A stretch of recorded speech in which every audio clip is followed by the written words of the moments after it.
Hi, and welcome back to Lez-B-Diverse. Today's episode is one we've wanted to share for a long time. This isn't just our fertility journey, it's our journey through partnership, sacrifice, and learning how to show up for one another. You know, people often focus on the person that's really carrying the baby, but really the pregnancy affects both partnerships. So today we're going to be talking about both sides of the story.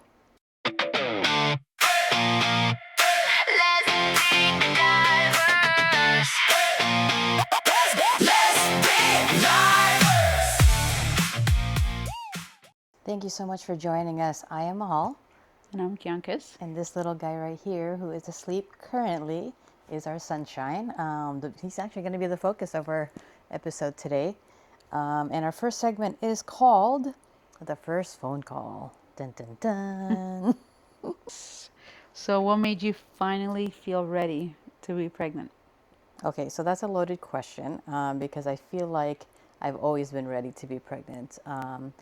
I have been on this fertility journey, or had been, for about 16 years. I went through fertility centers. I tried to get pregnant naturally with like artificial insemination. I went through all of it and I just wasn't successful at all. It took really, I think, just timing for us to get together, you and I, for divine nature to take its course. And that's kind of how it all happened. So to give you guys a little backstory, so my auntie, who's married to the family, she got pregnant at 50 and then her second pregnancy at 52. So when you actually first met her at one of the parties, Yeah. we just had like casual conversation with her and we're like, you know what, like someday we want to get pregnant. How the heck did you do it? Like, how did you do it at 50 years old? Like if you can do it, then I still definitely have a chance. And, anything's possible at this point. So she was like, you know what, let me connect you with a good friend of mine, a doula that I used. And she can actually answer a lot of the questions, right? Right. And I mean, at the time, we weren't even considering, Yeah, I mean, we were very early on in, like, we were 4 or 5 months into our relationship, if that. not even like February, March, April, May, June, like 4 months. 4 months. Yeah, give or take. And I mean, it was just, we were just curious, but we weren't ready to do anything at the time. Yeah, so the doula had actually contacted us. She Right. had already given our information. And it was just a casual conversation like, hey, like, what is the process? Like how do you even start it? Right. What is IVF all about? What was your journey like? What was my auntie's journey like? And then we kind of just left it at that, right? She answered a few of our questions and we literally just left it at that. Right. And then I want to say like a week or two later, she had called us at random and we were actually at our very first Pride together. We had met up in Long Beach. Long Beach. So I was still living in Vegas. You were obviously in LA. And we had met up for Long Beach Pride. So it was going to be our first Pride together, your very first Pride Right. ever Ever. attending. And we get this random phone call from the doula. And she says, hey, I was on this Facebook group, and there is this amazing gay couple who is interested in donating an embryo, but they're looking for a lesbian couple that fits like the nationality that the embryo is, which is half white, half Filipino. So she was like, I know that you guys fall into that category. Would you be interested in talking to them And doing an interview. and doing an interview? We're like, sure, why not? Very random. Like, Right. okay, like let's just see what it's about. I guess we found out through the grapevine that, like through all the messages and stuff, that they were interviewing quite a few people. Right. And so, we thought, okay, let's do the interview. Let's just see what it's about. And then just leave it at that. Right. And then what happened? Well, then that's when we had gone back to the room, and we actually ended up doing that interview the same Oh, night. in the hotel room. Yeah. Yep, that's right. And it was scary and nerve-wracking, but it was kind of like a job interview Right, right. almost. And we're like, okay, let's just be ourselves. and It was leave one it. of those things where they were like, "Well, how long have you guys been together, and how long have you known each other?" And it was like, just only a few months, but we, we know that this is something that's going to be long lasting. Yeah. And that's kind of, we went through the interview and Yeah. we kind of just left it at that. So that's what started our journey, Yep. even in thinking about it. So, going back to after Pride and us going our separate ways again, we would have our every single night conversations, our long, drawn out, like 5 to 7 hour night talks, just to continue getting to know each other and just building on our relationship. And we were talking about having a child, and we're like, wouldn't that be so cool to have a baby? And if it was a boy, like, what would we name him? Right. And we just went on this random, like, internet tangent on, like, babynames.com or whatever it was. And we were going through, like, all the letters. And I was like, okay, well, in my tradition, my family lineage has a bunch of J's in it. So we have to have a J name in it. And mine has a lot of A's. Yeah, and so we're like, okay, we gotta incorporate the A and the J in there. I know that totally does not make sense with the Kiyankas and the Mahal situation, but yeah, that's kind of where we early on decided on a name without even having a baby. Right. It was just kind of let's Let's put it out in put the it out there universe. in the universe Yep. and make it happen, Yep. and that's what we did. All right, so when I said let's do this, what was your first thoughts? Oh shit. Well, I had wanted kids all my life, right? But my only thing was, I had kind of put a timeline on, had it happen, it would have had to happen before I hit 32, right? Based on, I just wanted to be like a really young mom, and I kind of like figured out what I wanted out of my life, and at what age I wanted to be where in life. And I figured if 32 was my cutoff completely until I met you. It was like a, oh shit, this is gonna happen type of a Yeah, feeling. I mean, when we got the phone call that this couple had decided on us to donate their embryo to, we were like, okay, this is totally God's doing because we didn't ask for it in any way, shape, or form. It literally, quote unquote, fell into our laps, but it was something God knew that I wanted forever. Like in my last relationship, even though I had stepkids, I wanted one of my own. Right. It was just a different thing that I needed to fulfill within myself. And every single person in my life knew how badly I wanted to be a mom. I mean, every Mother's Day I would cry because my infertility was a struggle for Right. me. And so, Mother's Day was really tough for me.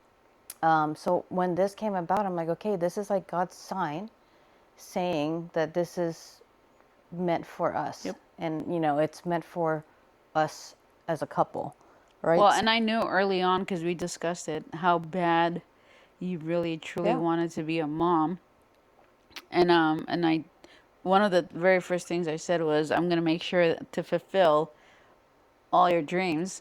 And I think this was like the only one that was outstanding at the time.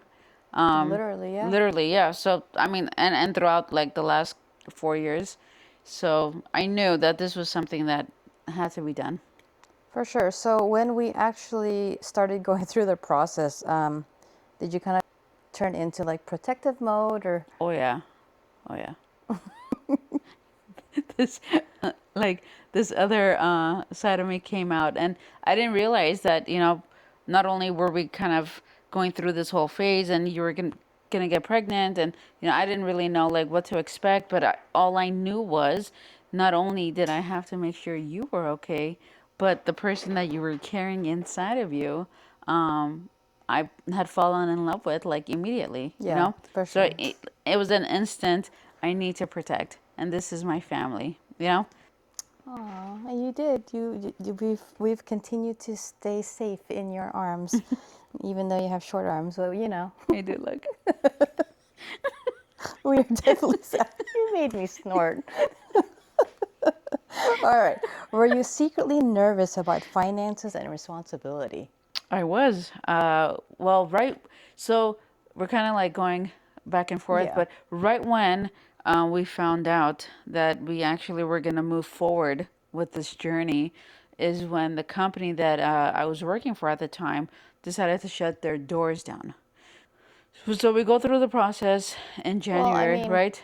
so we knew we were going to get the embryo in 2022, but we didn't really act on it. There was just so many things that life had thrown our way. One, we were again living in two different states, so we needed to move in together. Right, And then the whole cabal with my mom happened, right, and that consumed the entire 2022 because she wasn't doing well for 6, 7 months. right. And then she suddenly passes. And then, I had to kind of take on the responsibility along with my sibling on how to take care of like my mom's like assets and like when someone passes everything that you, all the responsibilities you have to do Right. when something like that happens. And so that that took me into such a dark place that this became like super back burner. Yeah, I think 2022 is when mom passed, Yep. right? And then 2023 was just us trying to figure out Life, life yeah. together. Yep. So that whole year passed by, and I mean we had multiple times gone back and considered and talked about it, but there was steps and things that we had to do, and we Legally. did we did Yeah. all the legal stuff, and we were preparing ourselves for it, but mentally I think we were just dealing with so much where we weren't And ready. I was traveling so much for work too. And we were just such in the heat of our company at the time that there was just no room for like anything personal because Right. our life was consumed with work and Yep. traveling and every other responsibilities that we had to Yep. do. And thankfully, this couple was gave us so much grace Yeah. in waiting for us to be ready. And Because at instead, one point, I mean, they even they thought we didn't want to move forward with yeah, and it. they were Yeah. gonna move forward with someone else, and Yeah. that was a huge fear. I was Yeah. like, I can't believe we went through all of this, and now we might Lose. Yeah. lose the chance. But thankfully, in having a conversation with them, they gave us that grace and Yeah. they moved forward with us.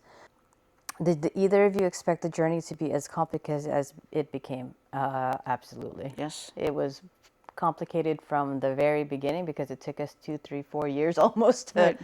to make it happen, to all of the logistics behind it.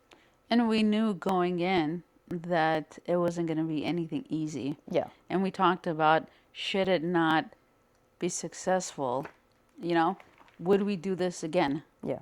And the answer was 100% yes. We would continue doing it until it did become successful. Yeah, for sure. All right, segment two.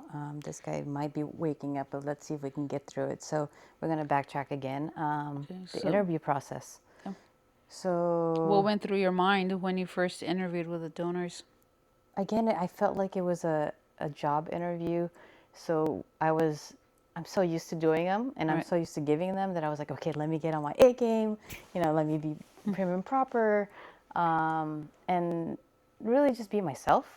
And I knew that we were going to, if it was going to happen, whatever was meant to be was going to be type situation. So was I scared to do the interview and nervous to do the interview? Absolutely. But it was like, again, we didn't ask for it, or it wasn't anything that we had expected. So it was like, okay, let's just go for it. Right. I mean, had we gotten on a call with them and just had a normal conversation, I don't think we would have been nervous. But because we knew we were being interviewed, And it was amongst several other couples. yeah, that's when. I think our competitive nature kind of kicked Oh yeah, into the mix too. 100%. So when we were finally chosen, what went through your mind? Excitement and fear all at the same time. Again, it was one of those like I'm such a God-fearing woman, so I was like, okay, this is God's timing. This is His way of saying like all of my answered prayers are going to happen soon. Right. Like all the 16 plus years of tears and prayers and just putting it all out there and just trusting in His timing. Like this was finally Him saying, it is now your time. Right. So when we were going through the consultations with the fertility center, what were you actually thinking? Were you ever questioning that this was even a possibility?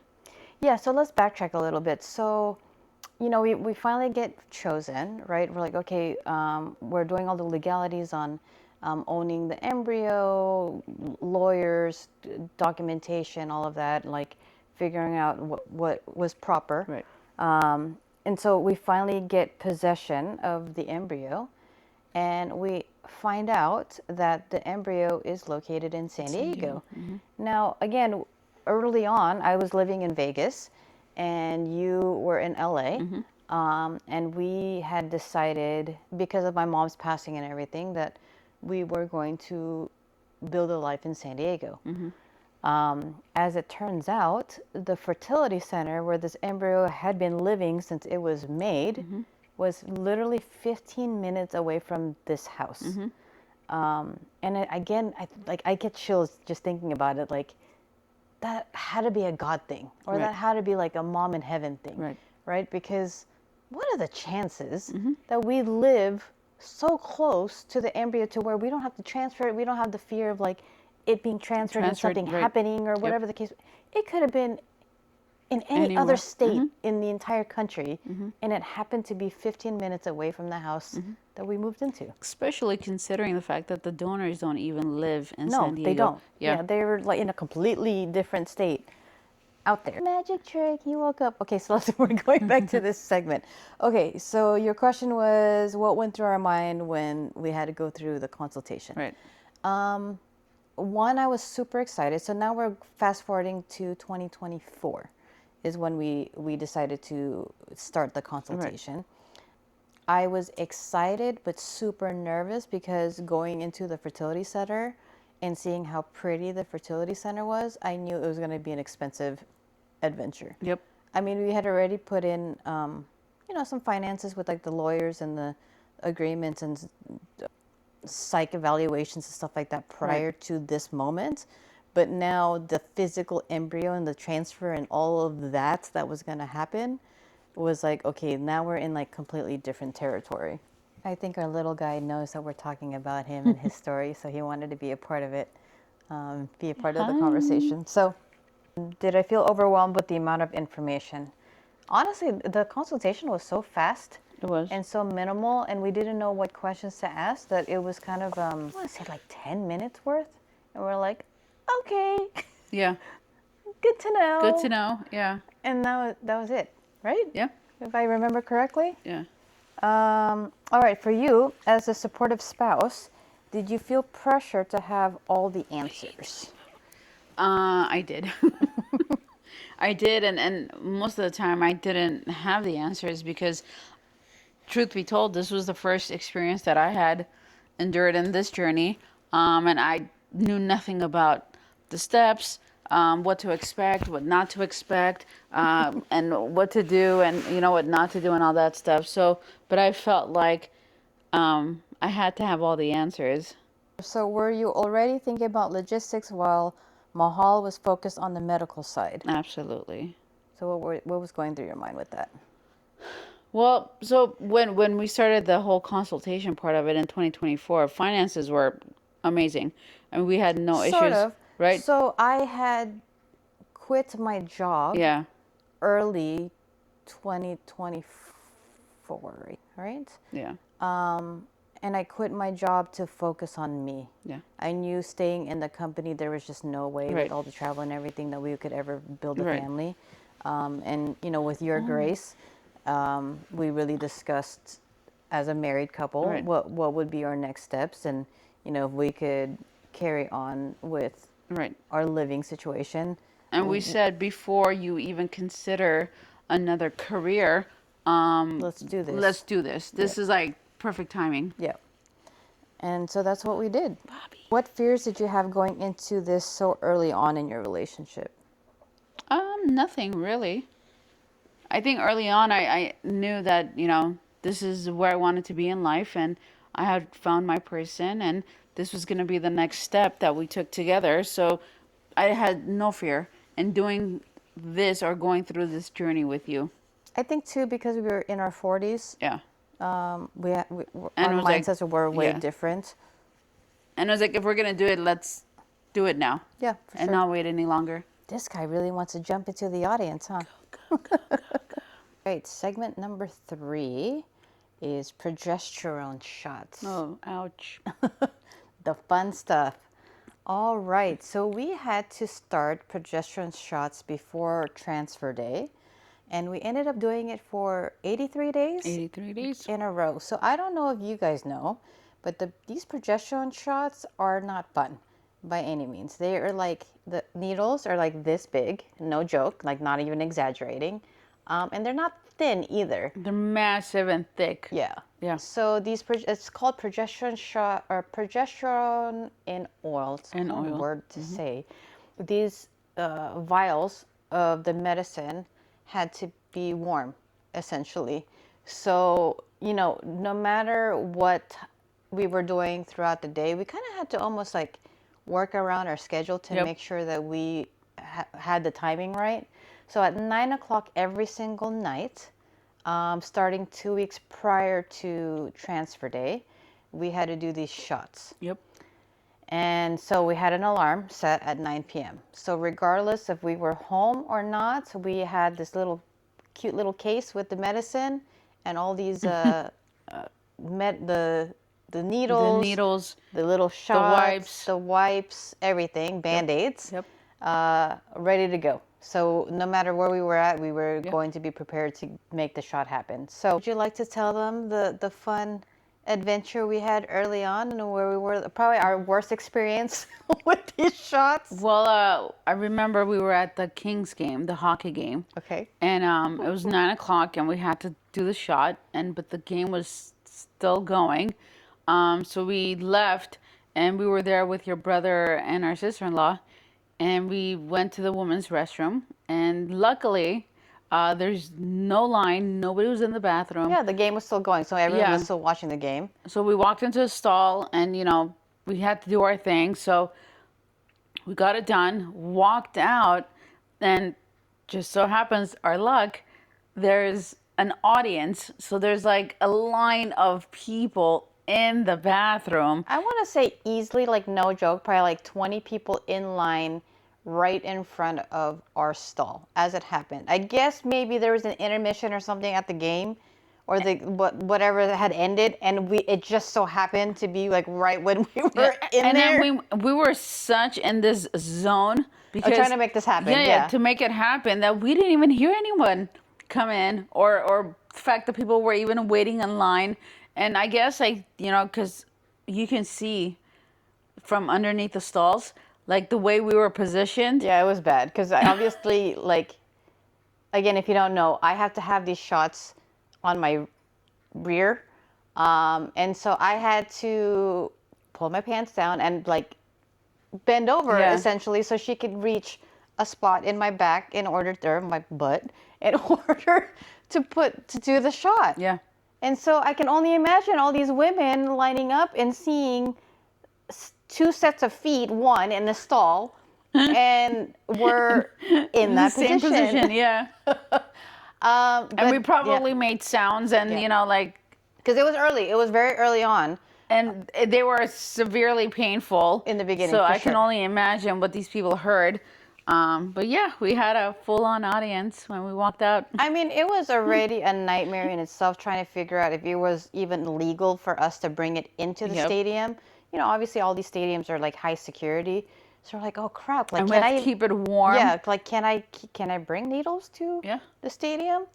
And then of course, like it's a hockey game. You have to keep the oil warm in order for it to properly be injected to where it's not going to be painful.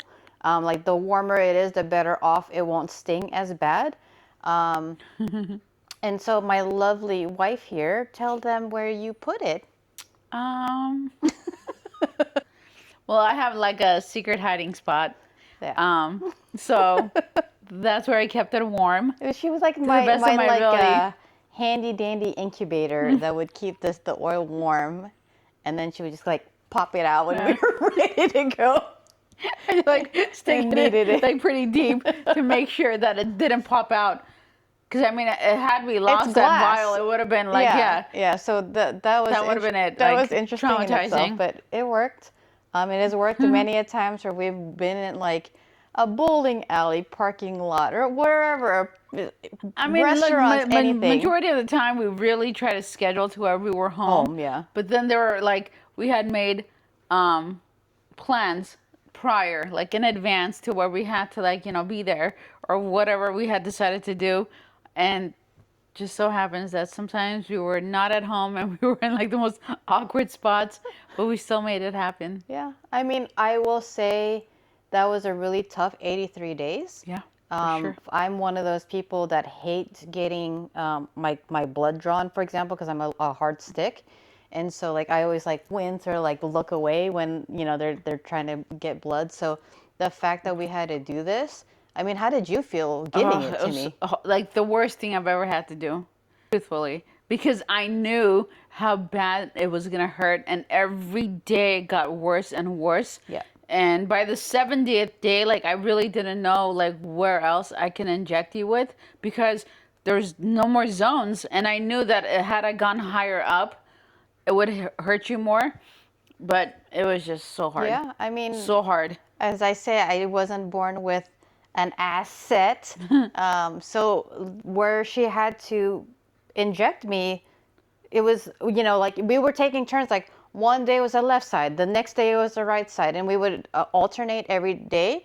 And at some point, like one week, I would favor one side better than the other. Like one Yeah, it side was didn't weird. hurt as Yeah. bad as the other. Yeah. And then I would dread the other side that Yep. hurt really badly. And so Yeah. it was weird, but I mean, And we had like heating pads, we Yeah. had lidocaine, we had vibrator that would like numb it out for her. I mean, every no, possible gadget, gizmo, whatever you thing, can possibly think of, ice we packs. had, and nothing worked. I mean, nothing was working at all. I mean, You there was were, a little heating pad that worked for a little while, yeah, but at some point we kind of just gave up on it because it kept running out of battery if I didn't charge it in time. yep. At one point, my darling wife decided to put a heating, those little gel heating pads in the microwave to like get it ready. Well, it was supposed to be in for like 5 seconds, and she put it, I think, for like 10 seconds, and it like burst the moment we opened the microwave. Oh my God, and those, all these beads were all over the and they place. were like fired up super hot. Yeah, like nothing came easy with these progesterone shots by any means, but that was something that we endured. It was difficult for her to give. It was difficult for me to get.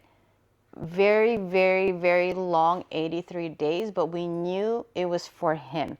Like we knew that this was like the food he needed to yeah. like survive, like Yeah. to get to where transfer day happened and for him to like flourish, Yep. essentially. So we did what we had to do, and that was that. You were a champ. I You appreciate handled that so well. So I don't recommend props it to to you for anyone, sure. but I do But yeah, recommend it if you're gonna have to go through it, go through it. go through it. All fears aside, all sacrifices aside, like I would do it all over again if it meant getting him all over again. You know what I mean? So So definitely well worth it. yeah. So thank you for I'm sorry. going through that with me. Sorry. Segment number 4, pregnancy begins. Transfer day. Oh, So that was January 20th, 2025. 25. So we were told, or we were chosen in 2022.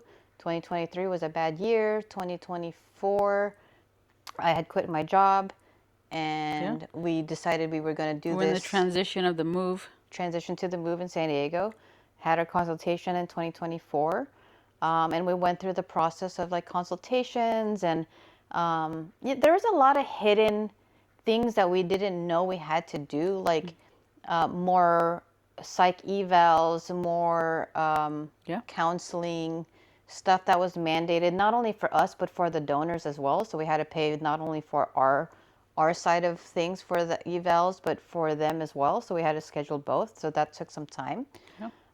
And then we were supposed to actually get the transfer days settled the week, the end of December. So unfortunately, my mom had passed in the end of December. And of course, with the holidays, we figured it was going to be chaotic, emotional, just a lot going on. So we decided to postpone it for another month.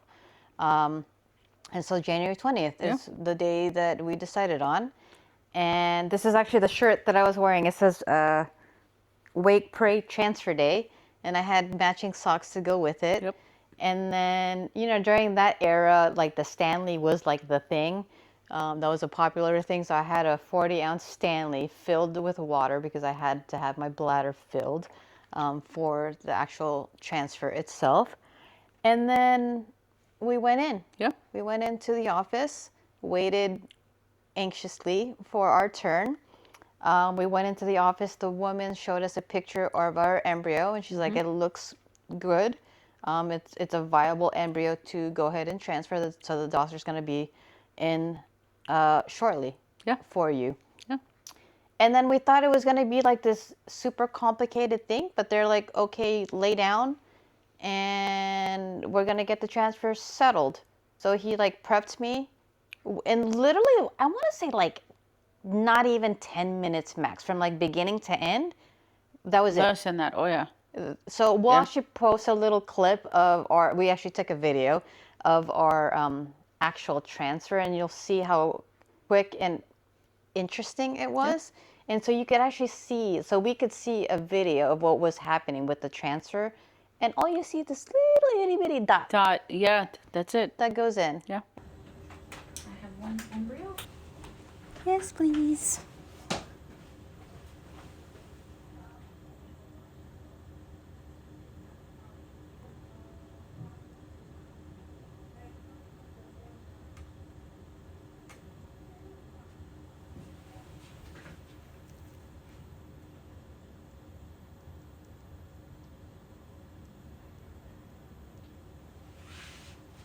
There we go, perfect. Perfect, right there.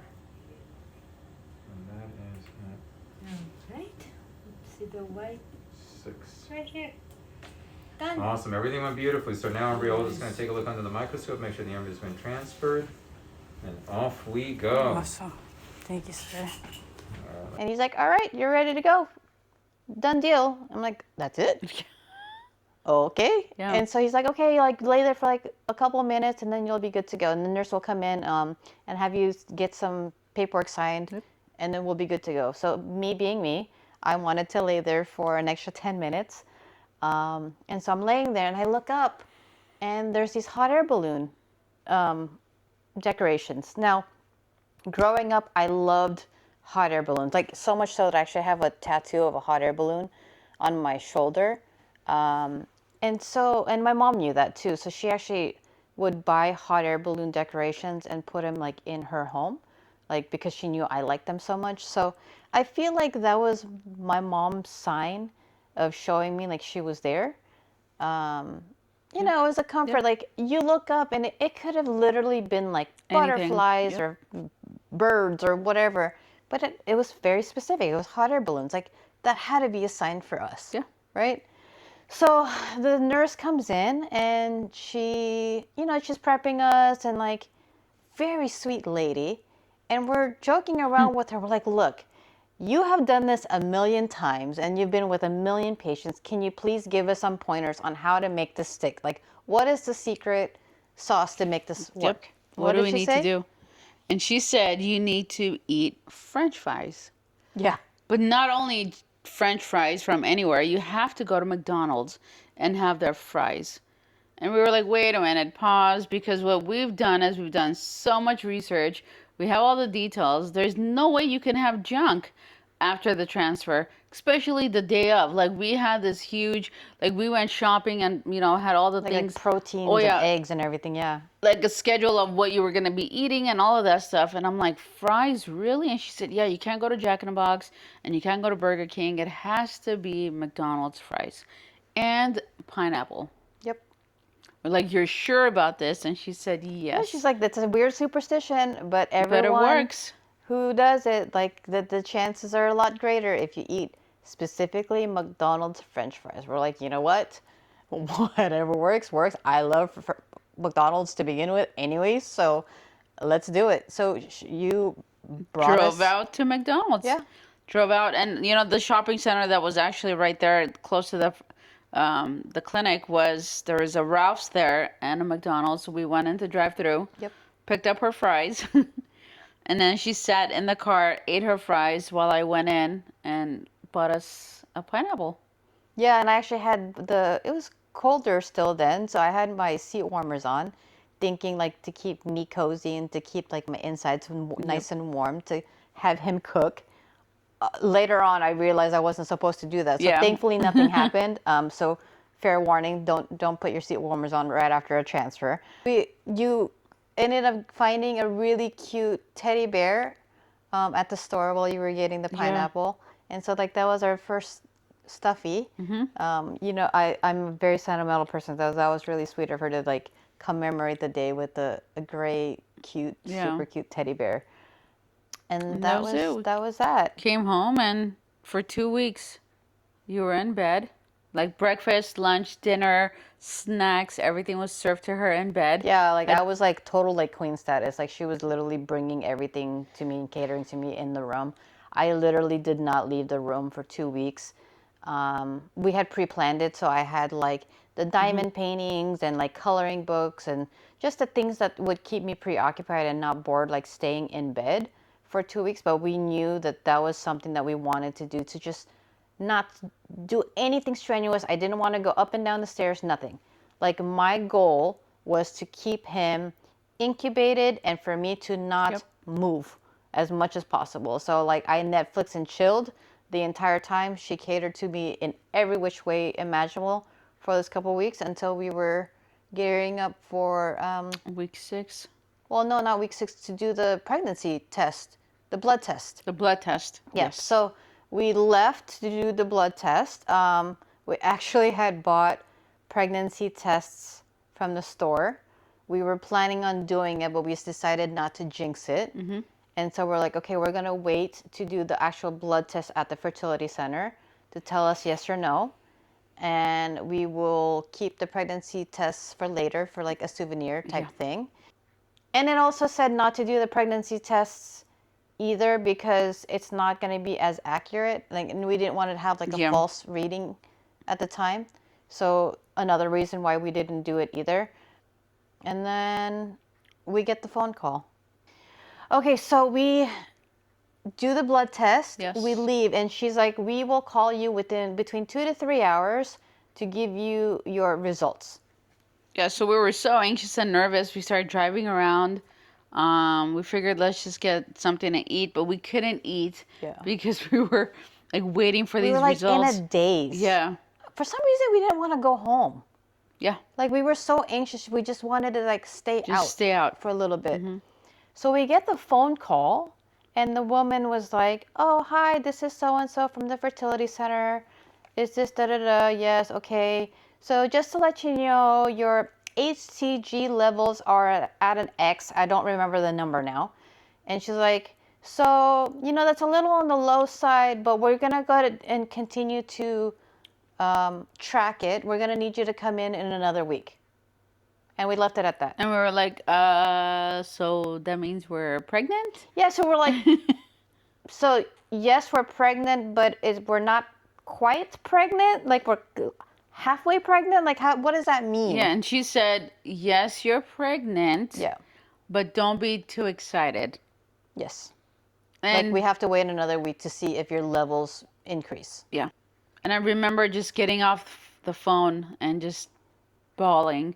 Like I don't know what it was, but I had, you know, my emotions kicked in, my hormones kicked in, because the minute her hormones kicked in, mine did too. I just couldn't understand. Like, I'm like, that's supposed to be the happiest news ever. We were expecting to have like a congratulations. Yeah, congratulations, oh my you're God, pregnant. Yeah. Fantastic. We'll see you in a week. Da da da. Or where we apologize, unfortunately. One or the other. But not a, hey, so da da da da da da. Now, mind you, we researched stuff, but we didn't research things to like the technical, like, I don't know what HCG levels, what level number was supposed to be. Like, you tell me 100 to 1,000 to 50,000, like, I don't know what is a good thing or a bad thing. Yep. You know what I mean? So when she was giving us the technicalities, we're like, huh, okay. Like, just get to the point. Yes or no. So we go home. We get something to eat. Yeah. Like, I'm like replaying this in my head. And we go home and we're like, you know what? Let's just do the pregnancy test. Yep. We had a digital one and a line one. let's do both, and let's just see what happens. And lo and behold, Yep. it says pregnant for both of them. We're like, okay, so we're definitely pregnant. Like, this is the first time in my life I got the word pregnant associated to my name. So that was a surreal experience in itself. So we hugged and we embraced. We were cautiously excited. Oh yeah.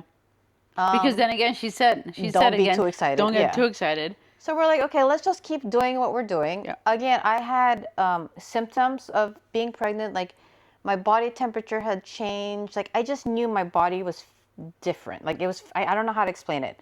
Like, any other pregnant woman, I guess, can understand. Like, you just feel different. Like, your insides just feel different, right? We just continue to keep a low profile, Yeah. keep things very simple, like low stress, whatever, Yeah. until the next week where we had to do another blood test. And then we do another blood test. And she says that, congratulations, it has increased. But it's not where it needs to be. Yeah.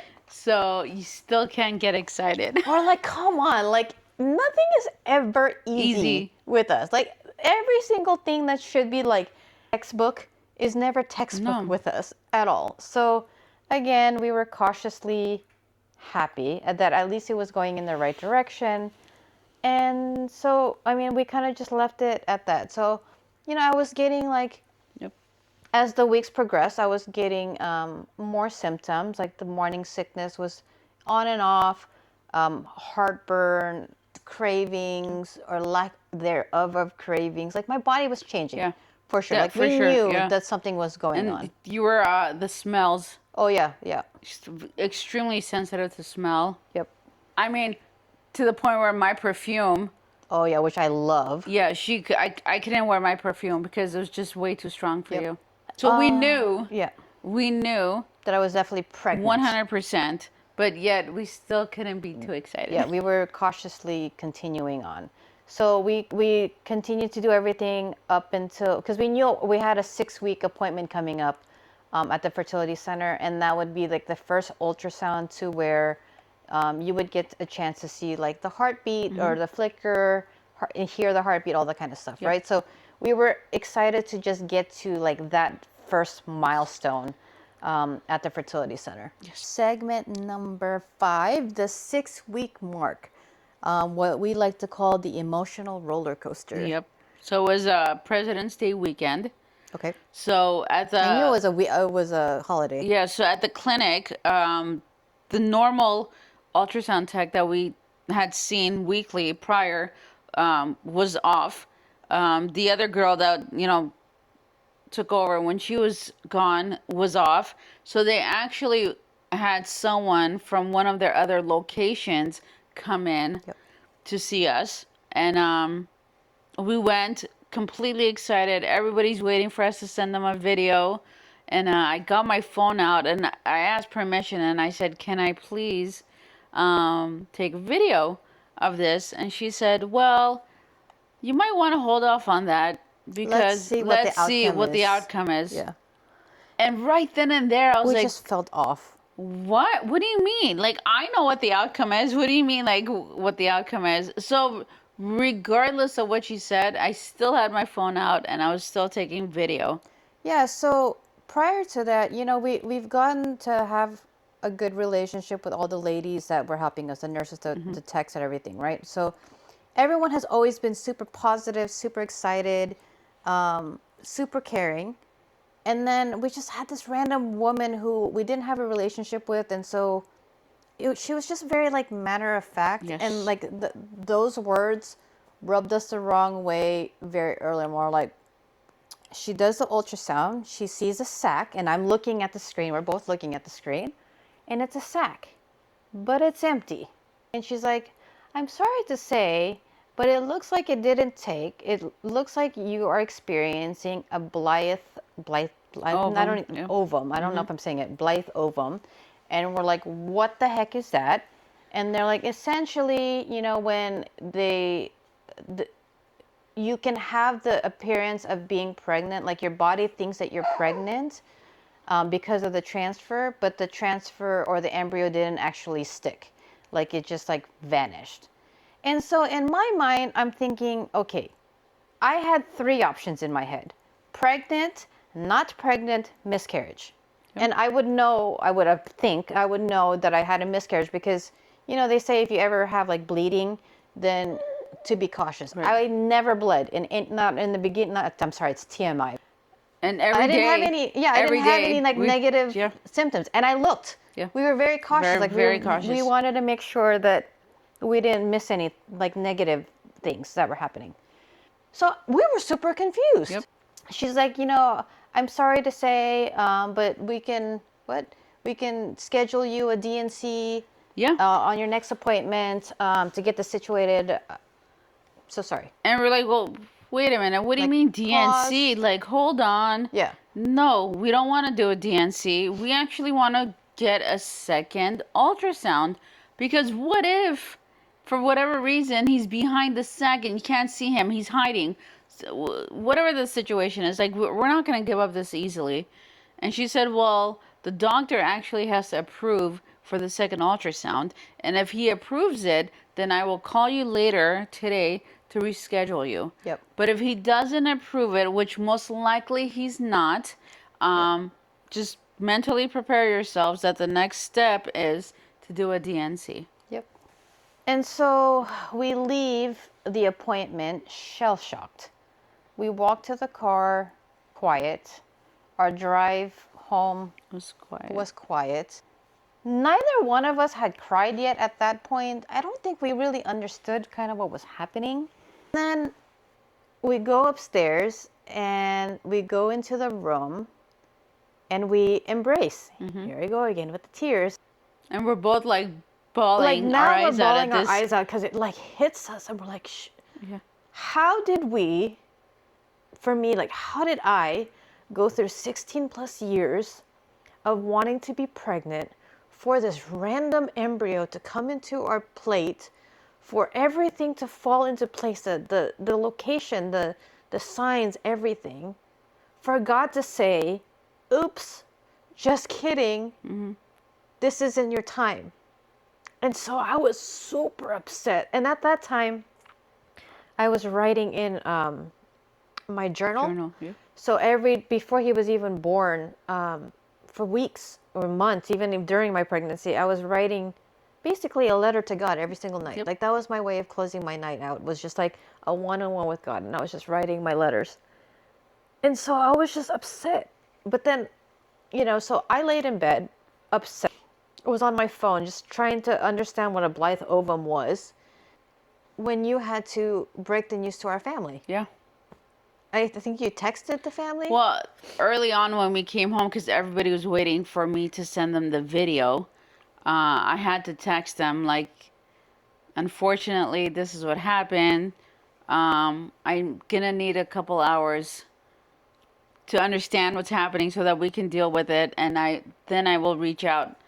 And sure enough, within minutes, I think everyone got on a call. everybody, yeah, we got on a FaceTime call and everybody was on there, and I just couldn't. I mean, I couldn't talk to them because I truly didn't understand like how this was even a possibility. We were just so excited, and every time we tried to get excited, they would tell us not to, and then it's just so many different emotions we're going through. And I was super confused because I'm like, how am I feeling pregnant and having all the symptoms, and you're telling me that there isn't a baby there? Yeah. And then I was like, oh my God, I failed. Like I promised her that I would make her dreams come true, and I just failed at it. It was just so difficult. So after I got off the phone, the one thing I do remember is I said, we're not giving up. No matter what it's going to take, no matter how much it's going to cost, no matter what testings we have to do, we can create an embryo utilizing our own eggs. We're going to make this happen. Yeah, so I had to text my brother and sister-in-law like, hey, bad news. The appointment didn't go as planned. And, my brother had said, don't lose faith. This happened to like a friend of mine. Something happened to where like there was a misdiagnosis with their child, and they got a second opinion, and thank goodness that they did, because the second opinion was in their favor. And he's like, anything is possible. We'll pray for you. And I'm like, okay, I have faith and we're going to continue to pray with all that we have. And deep down inside, as difficult as it was to hear what we heard, and as difficult as it was to have to accept it, we didn't. Because We refused to. we Like, I refused was to, yeah. literally Google as I'm crying my eyes out. I'm Googling what this thing is, and then I'm looking at, like, Reddit forums on, like, oh, misdiagnosis, oh, like, you might just be like a week off or whatever the case may be. I'm like, okay, so there is a glimmer of hope Yep. that it could have been a misdiagnosis.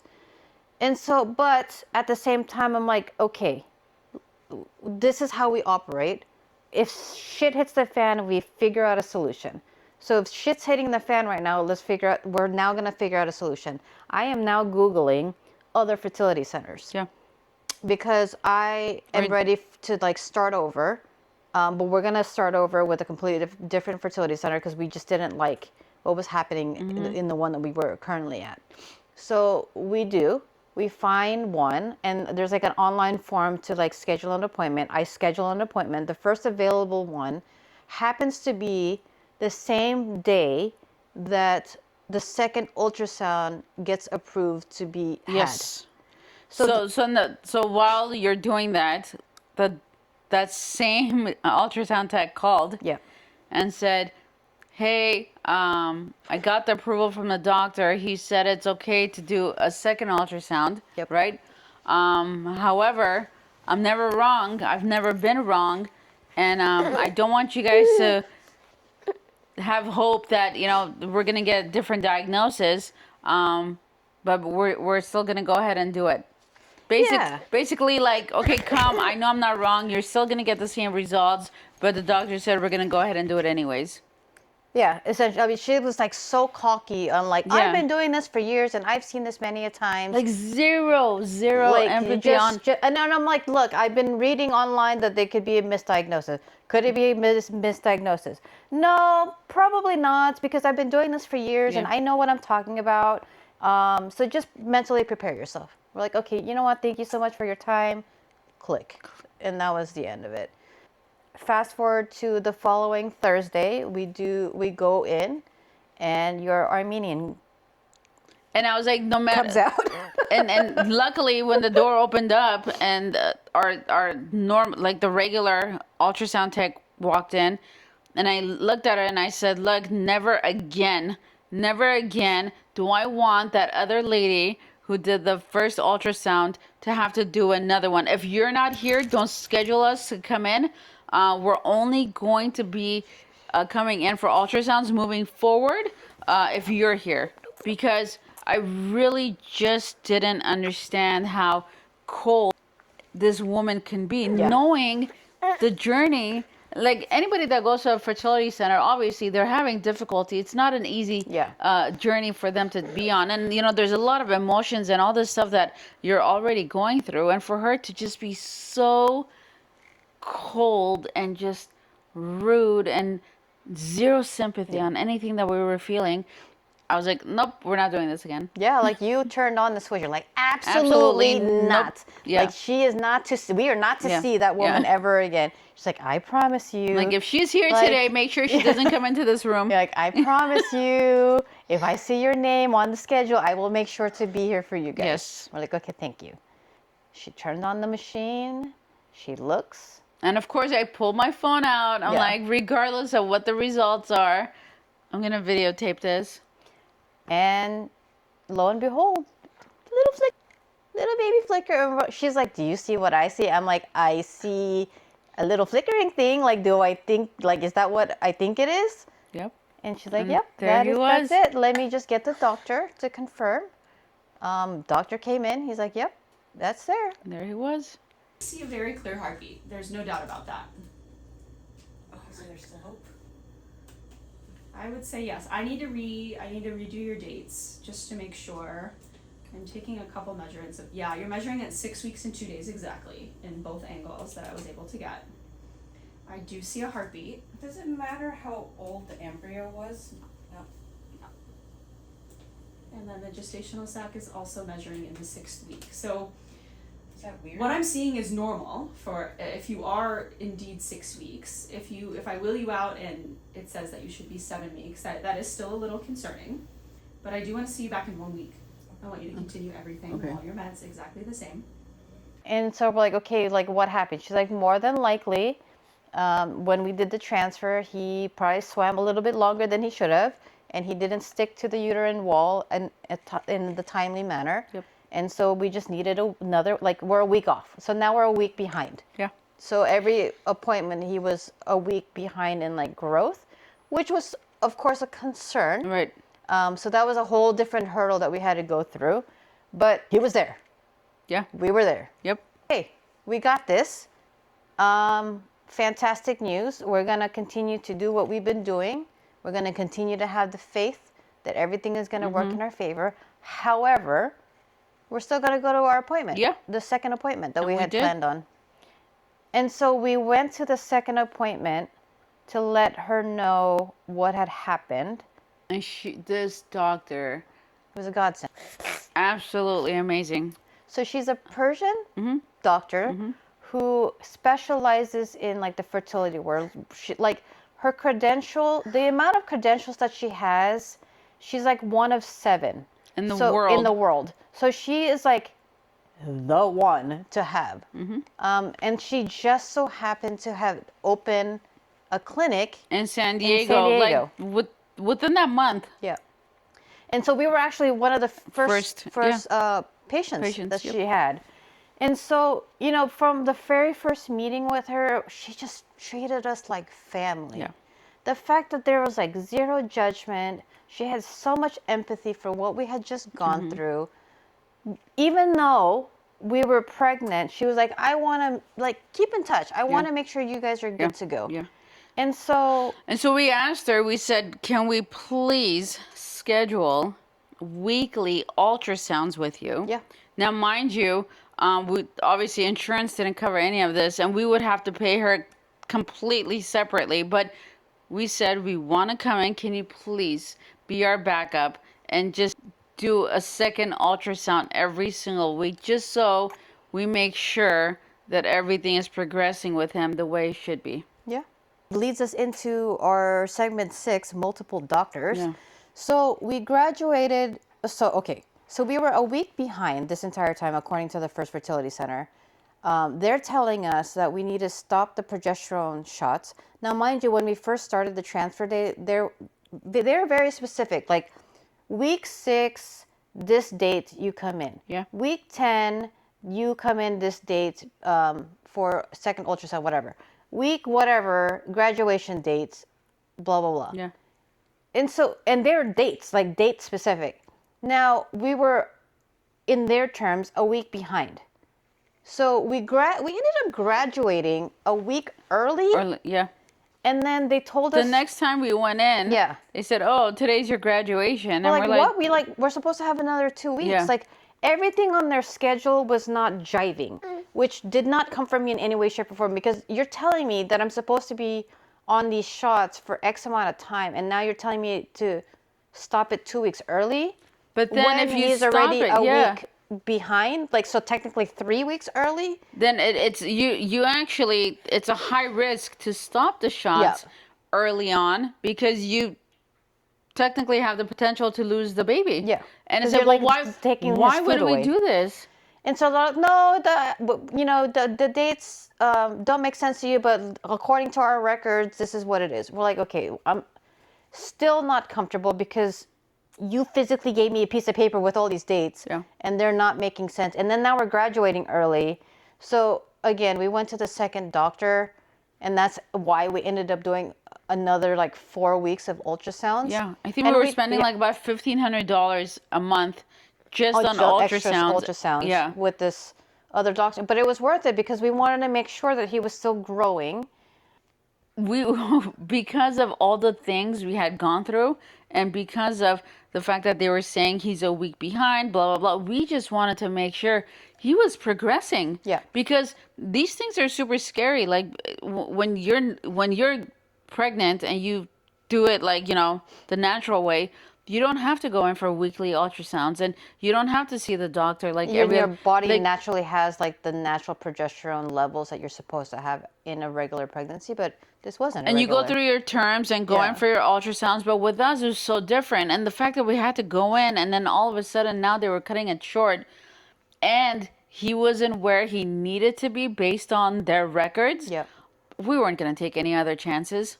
Yeah, so the second opinion, so we quote unquote graduated from the first one, started seeing the second one, and then built a relationship with her.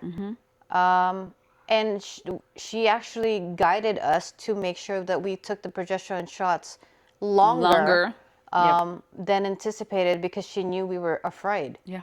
Yeah. So she had given us, she's like, you don't have to take it for another week, but if you want to, for your own peace of mind, I will recommend for you to take it for one more week in addition to what she had already recommended, Yes. just so we're all on the same page, that we are 100% sure of like his time frame, Yes. his date, essentially. In addition to that, she was good friends Yeah. with the head of the department at the hospital For OBGYN. for OBGYN. She simply texted. I mean, they were so close. She texted her While we were there. while we were there and Yeah. asked for her to take us in, and so that we would start going to her as our OBGYN. And I mean, this doctor too was, I mean, she's obviously popular. She's busy. Yeah. She's the chief. She's the chief, yeah. And she takes me in. Not only does she take us in, we don't even get a chance to call the office. They call us. Yep. They called us to schedule the appointments. And so everything was just falling into place. Like, again, like this was God's way, mom's way of guiding us to the right doctor Yep. to help us grow him Yep. the way that we were supposed to, and to have the right connections to give us the best possible care. Now, this doctor, this OBGYN doctor that we had was amazing. Oh, yeah. Exactly. And every single person in that office was phenomenal, from the nurses to the girls in the front to everyone was like family. Yep. At the end And of they it. knew us by name. Okay, Yeah. we weren't just another number to them, and they knew our entire story and our journey. And every time we went in, they asked us how We were doing from the last and previous appointment. I mean, Excuse you. they knew exactly who we were, and it just felt so amazing. We went through a plethora of doctors. Now I had to get, what was that doctor? I had to see a specialist for a high risk doctor. I don't remember what it's called. It'll come to me. But so I A had to have- parentologist. yeah, there you go. Because of my age. Yeah. And because of the complications that we had with him Yes. early on. So that was a whole different hurdle that we had to go through as well. When in fact, they weren't actual complications because they just had all the dates off. Yeah.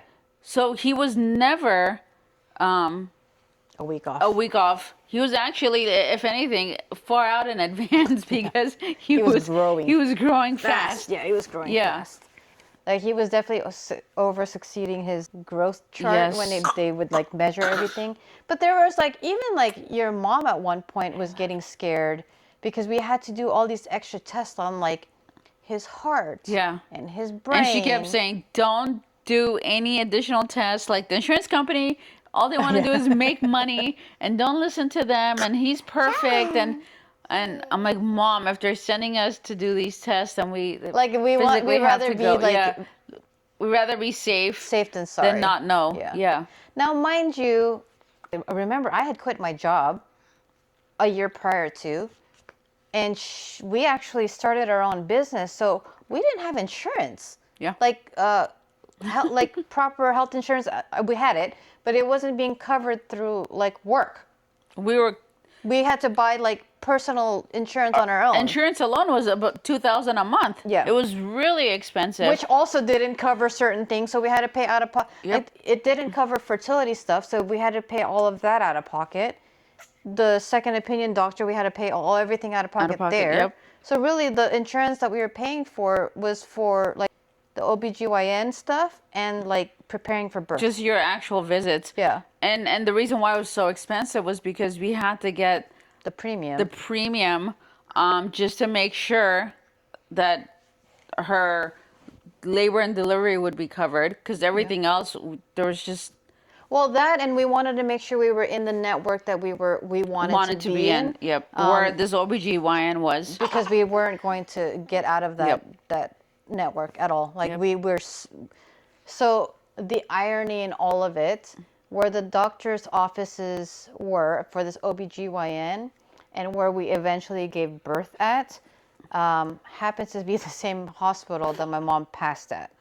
So it was like this very full circle moment of like, my mom has been with us from the very beginning. Oh, yeah. And like orchestrating Oh, all yeah. of this to happen.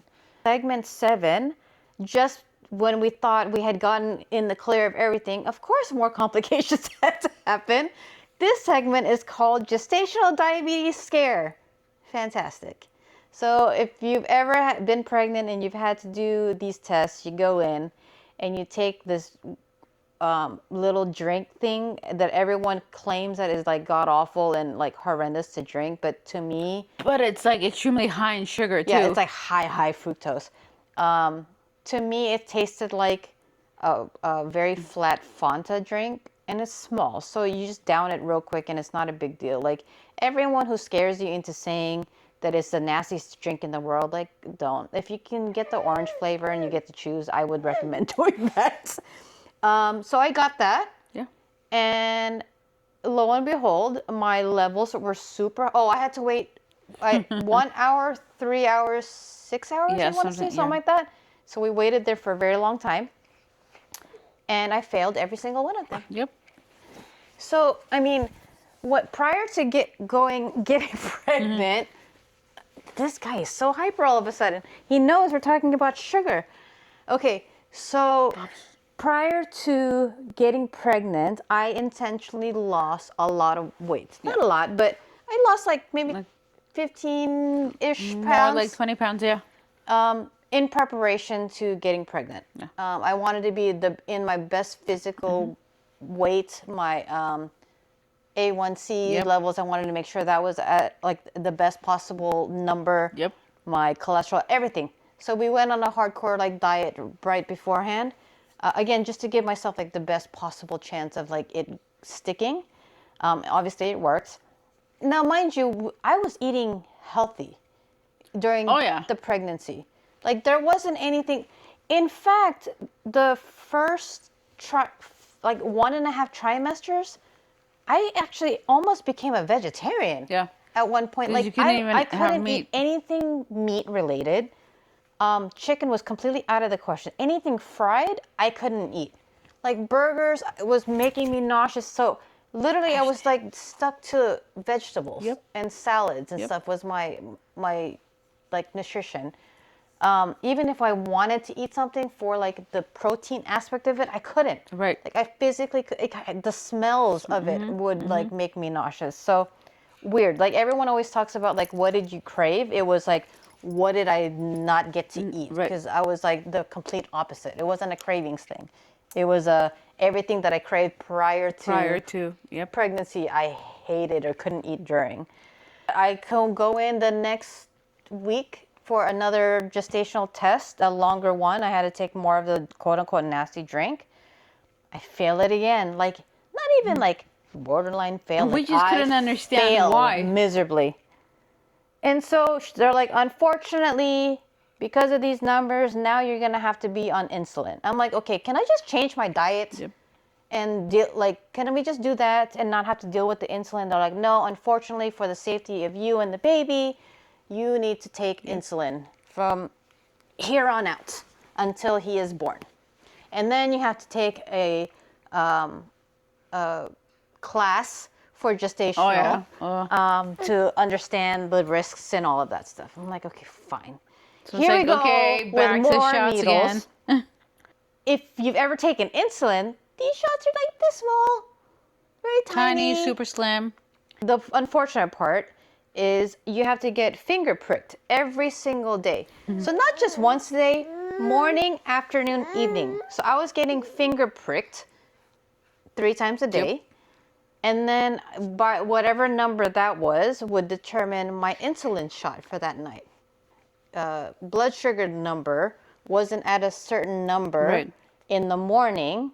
They, like, for 3 consecutive days, they would have to up my insulin. Yep. And so we were going up my insulin a lot. Lots. Magic trick. We had a transfer. Here, he wanted his mommy. Okay. Yeah, I mean, we were going through the insulin numbers, and at some point I was at like 32 or something like that, and that was super high. Yep. Like, that was a lot of And insulin. we just couldn't understand it. Yeah, like the increases were getting worse by the week.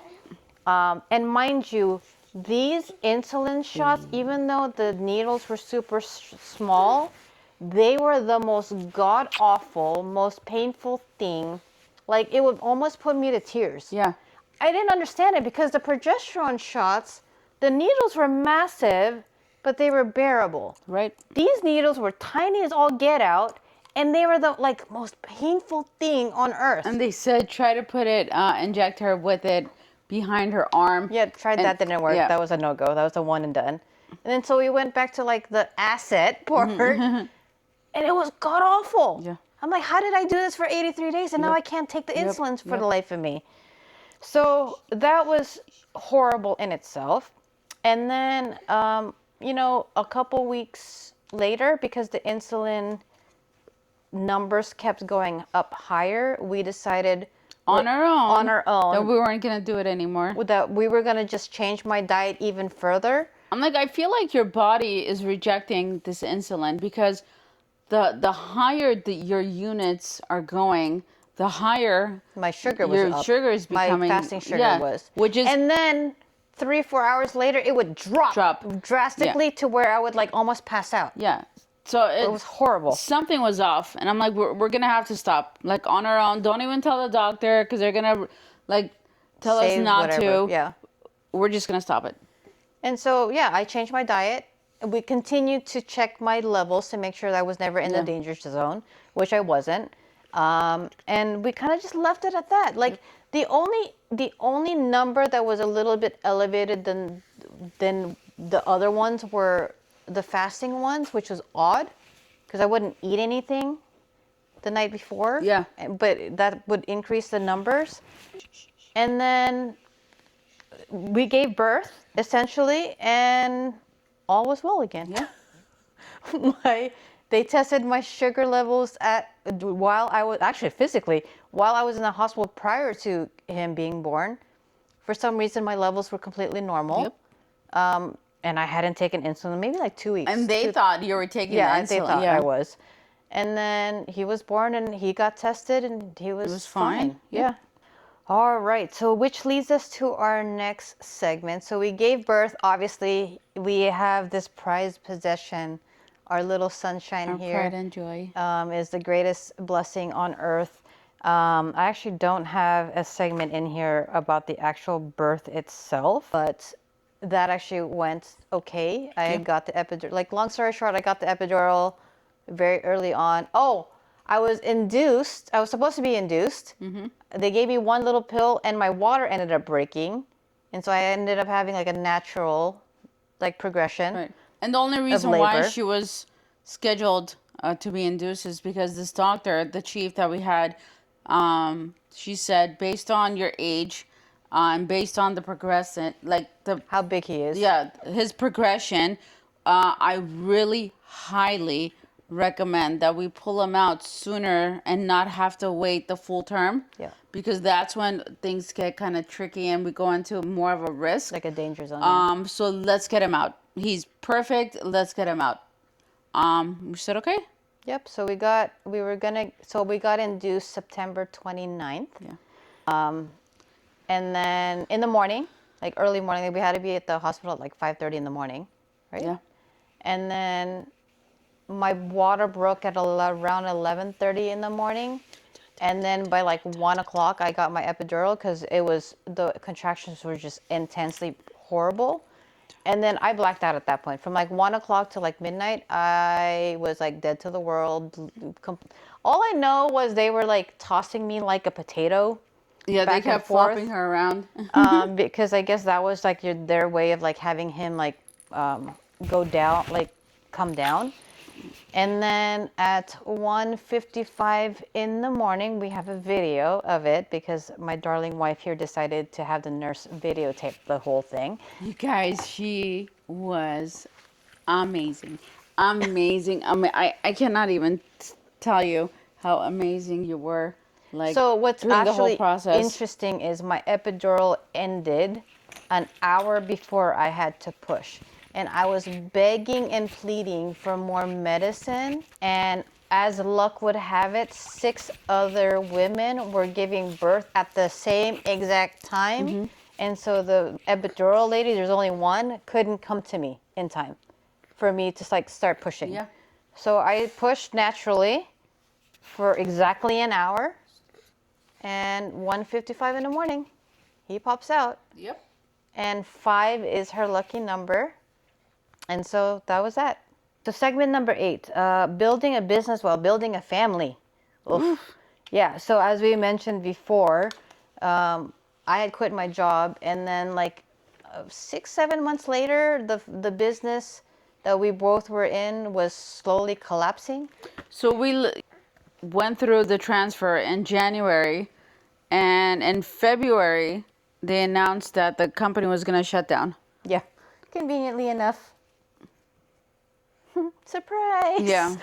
So again, for us, we didn't have time to panic or try to figure life out. We really just had to come up with a solution because we were already in the process. We were in the process. We needed like, and we were we needed to go through it. Yeah. With financially, like And that's financially, the that's part when we were needed. gonna take care of, like, the large portion of the payment was coming thereafter. Yeah. And we just had to figure out a way. Very quickly, and thankfully, you had a following. Yeah. So she was director of sales for the last company, and thankfully, because the company had closed down, you were able to inherit Yeah. your client base, essentially. So the most part. not only did we inherited the client base, but the only problem was that, they were doing short-term rentals, and we really didn't want to get into that and then have like a really high overhead cost. So we had to go in search of new clients, to be able to put them on like long-term lease and rental programs. But at the end of the day, I had built such a huge client base. So many people knew me, and this was 11 years in the making. Yep. Where I got referrals. In our very first year. We were super successful, and thankfully for that, but it was just so difficult having to deal with the clients, having to deal with the vendors, having to deal with how are we going to do the setup and how are we going to coordinate. And I'm talking about, we got large deals, not 1 and 2s. We got 20s and then 40s and then 60s. Like, the requests were coming in, and that was like a crazy. blessing on its own. Yeah. But the timing was off. The timing was so off because at the same time, I had to make sure I was there for you. All of the appointments.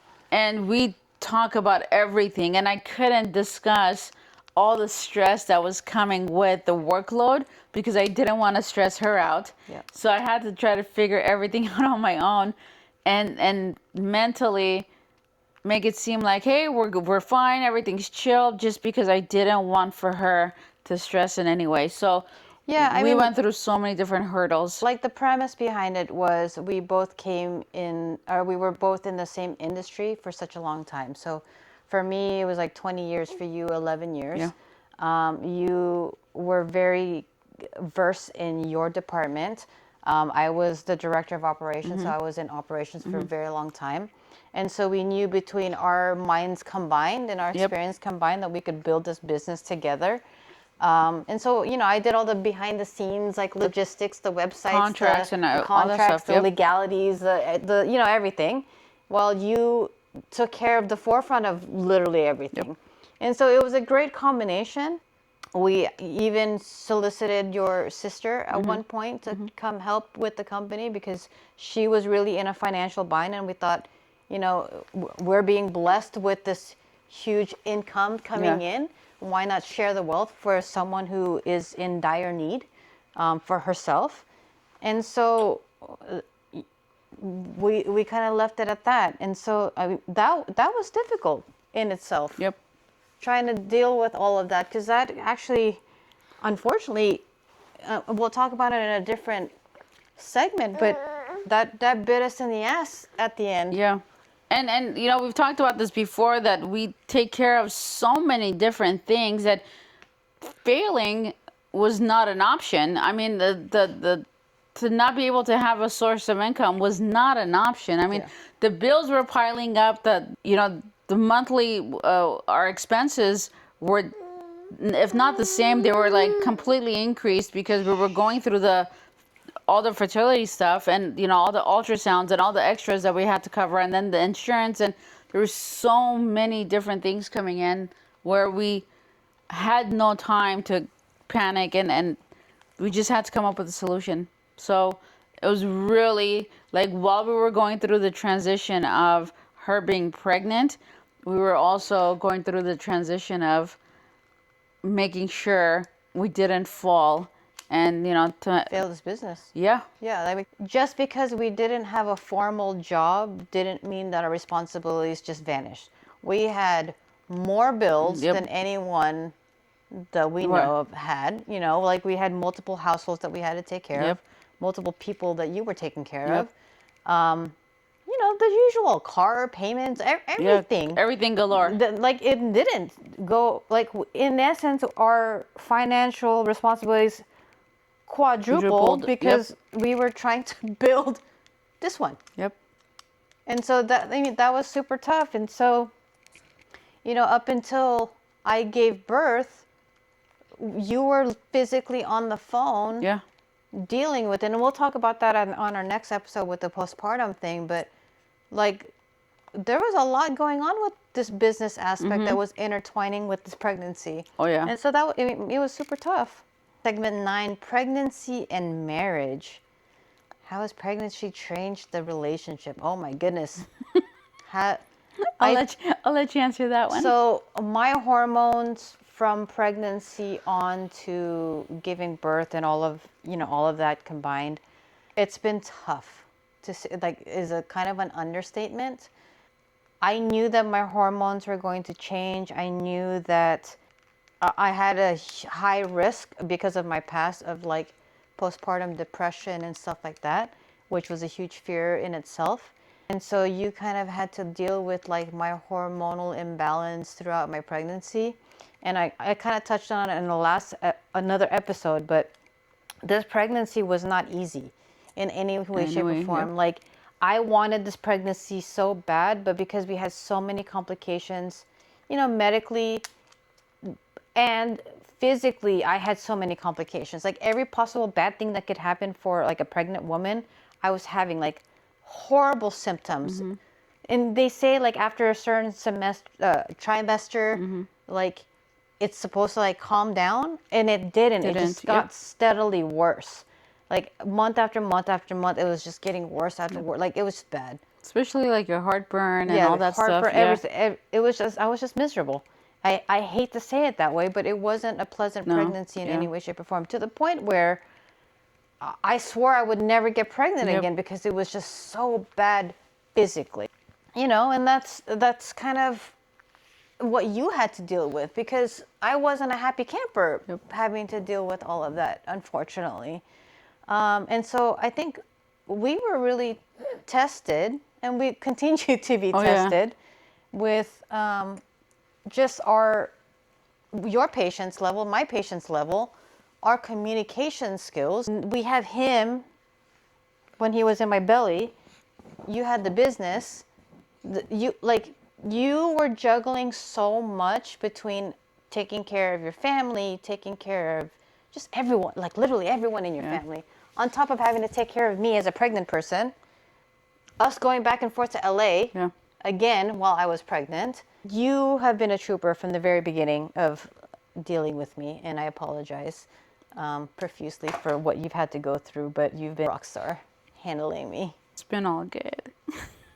God, you're so quiet. You're so worth it. You're so quiet in this You know, segment. you know what I just realized? I just realized something that I think, you know how now we talk about, and we were just talking about this, there's certain things that it's kind of like, oh, it's not a big deal. If I tell you, you're going to overthink it and overstress it. So I'd rather just not say it. Yeah. And I think all of that comes from the way I had to handle things when you were pregnant. Yeah. So now it just dawned on me on, hey, wait a minute.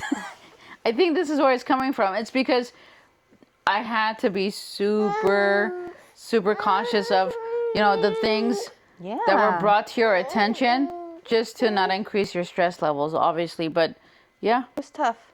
It was tough through and through, emotionally, physically, medically, financially, all of the above. Yeah. In segment 10, the baby shower, we've gone through our entire pregnancy. And now we're in August of 2025 for this guy. And it's baby shower time. Yep. So we do this ginormous baby shower with 100+ people.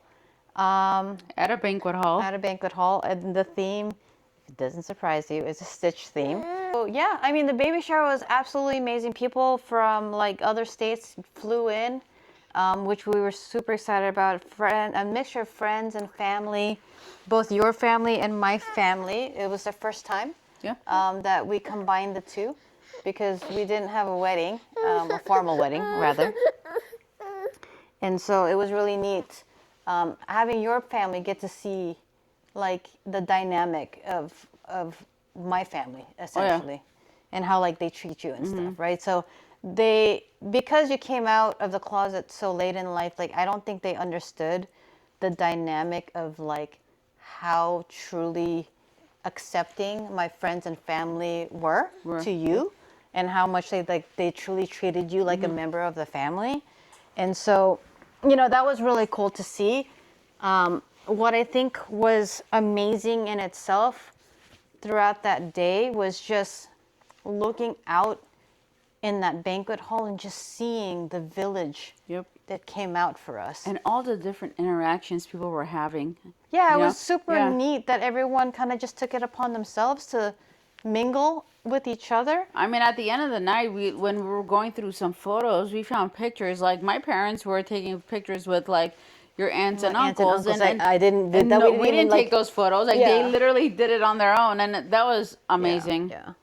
So super it was special. really sweet. I mean, everyone has such an amazing time to the point of, we were asked so many times, when is baby number 2 gonna come? Because you guys need to have more baby showers like this. So that was pretty neat. Yeah, I mean, it was such a huge blessing to realize how many people really care about us, and the amount of people us, who supported our journey.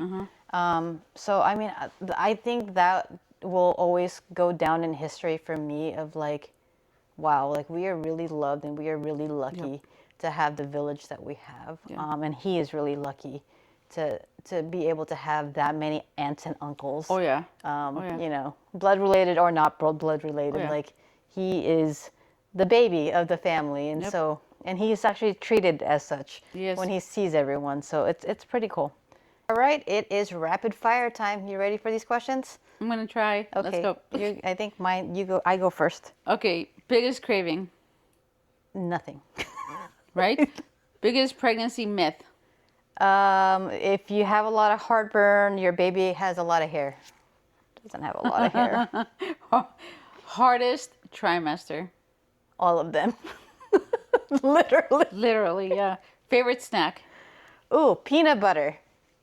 I loved the peanut butter. I was obsessed with peanut butter. Going jar after jar after jar. Yeah. And then I have to say this though. Like the one thing she said after pregnancy, after he was born, the very next day she said, I don't want to have peanut butter for a very long time.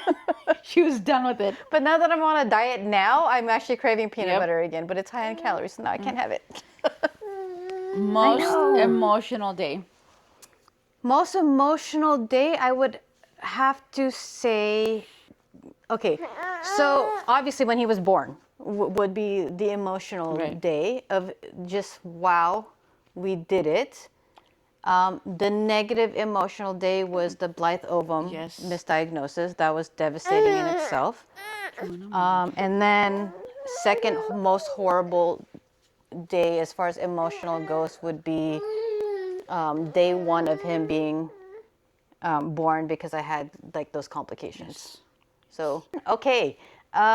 Biggest pregnancy lesson. Just keep grinding. No matter what happens, don't lose faith. Just keep going. Fair. How many late night food runs? Oof. I don't think Not you really very did many. any food runs necessarily. No, not very. We were like pretty prepared, but you didn't have like late night cravings or anything like that, We really. had a couple like Jack in the Box moments, but that was Maybe- like because that was the only thing close by. Yeah, but it wasn't so. It wasn't out of the norm. Yeah. Who cried more? I don't know. Maybe it's equal. And I'm not a crier, nor are you. But No. yeah, I found myself crying pretty often. So maybe equally we cried. And I think it was like the sympathy pains. Yes. Like you were having like hormonal issues Major, alongside me. major. So like when we would watch a movie, like we would both like cry our eyes out over Yeah. like the stupidest stuff. Yeah. Okay. What's one thing you'd never complain about again? I have to make it a good one because I truly can't complain about it. So let me think. I don't know. What would it be? I'm sorry, you're teething, bubbies. I'll never complain about experiencing any kind of pain ever again after all the pain that I've seen you go through Okay, during the I'll pregnancy totally take that. Okay. And giving birth. and giving birth. Oh yeah, yeah. There's aches and knee pain and all of that stuff. You can't compare. Fair.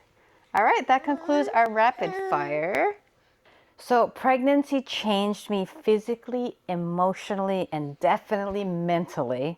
But, you know, having a partner who never stopped showing up made every challenge easier. So, props to you, my wife. So supporting your spouse isn't about having all the answers. Sometimes it's just about holding her hand, reminding her that she's not alone, and believing in tomorrow even when today feels overwhelming. So to end our segment today, whether you're starting your fertility journey, supporting a pregnant partner, or simply hoping your family grows one day, we want you to know that you're not alone. Every injection, every appointment, every setback, and every victory becomes a part of your family's story. Thank you guys so much for joining us on this very deeply personal journey. If our story resonates with you, please like, follow, share, and leave a comment. We'd love to hear about your own experiences or answer any questions that you may have on a future episode. So until then, keep loving deeply, supporting fiercely, and embracing every step of your journey. Till next time, you guys. Peace and love.